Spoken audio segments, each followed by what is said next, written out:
কেমন আছেন সবাই? ধরে নিচ্ছি কিছুটা চিন্তিত রয়েছেন, কারণ আমার মতো আপনার নোকিয়া মোবাইলে একটি নির্দিষ্ট নাম্বার থেকে কল আসলে কোনো রিংটোন বাজতেছে না, অথবা আপনাকে কেউ কল দিয়ে বিরক্ত করতেছে, কিন্তু আপনার নোকিয়া কিবোর্ড ফোনে কোনো ব্লক লিস্ট খুঁজে পাচ্ছেন না। যদি এই হয় আপনার অবস্থা, তাহলে আজকের ভিডিও আপনার এই সমস্যার সমাধান দেবে। দেখতে থাকুন। আমাদের পরবর্তী ভিডিওর নোটিফিকেশন পাওয়ার জন্য সাবস্ক্রাইব করে বেল আইকনে ক্লিক করে রাখুন। তাহলে চলুন এবার মূল ভিডিওতে যাওয়া যাক।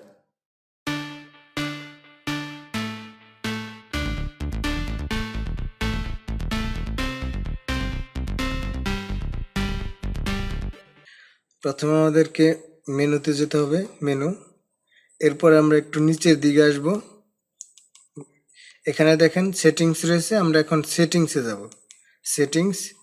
সেটিংসে আসার পর একটু নিচের দিকে আসব। দেখেন নিচে এখানে কল সেটিংস নামের একটা অপশন রয়েছে, আমরা এই কল সেটিংসে যাব। কল সেটিংসে আসলাম, এবার নিচের দিকে আসি। দেখেন এখানে নো স্ক্যানিং নামের একটা অপশন রয়েছে, আমরা এই সেটিংসে যাব। এই ভিতর দেখেন একটা নাম্বার রয়েছে, এই নাম্বারটা জাস্ট এখান থেকে ডিলিট করে দেব।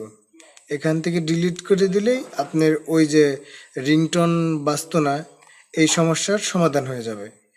এখানে আবার যদি কোনো নাম্বার অ্যাড করে দেন, ওই নাম্বার যে কোনো নাম্বার যদি অ্যাড করেন, তাহলে ওই নাম্বার থেকে কোনো কল আসলেও আপনার রিংটোন বাজবে না।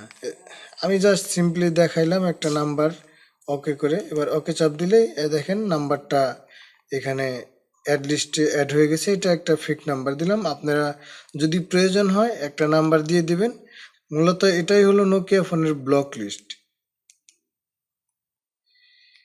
এই ছিল আজকের ভিডিও। যদি আমাদের ভিডিও ভালো লেগে থাকে তাহলে একটা লাইক দিবেন, এবং যদি কোনো কিছু জিজ্ঞাসা থাকে কমেন্ট করে আমাদের জানাবেন।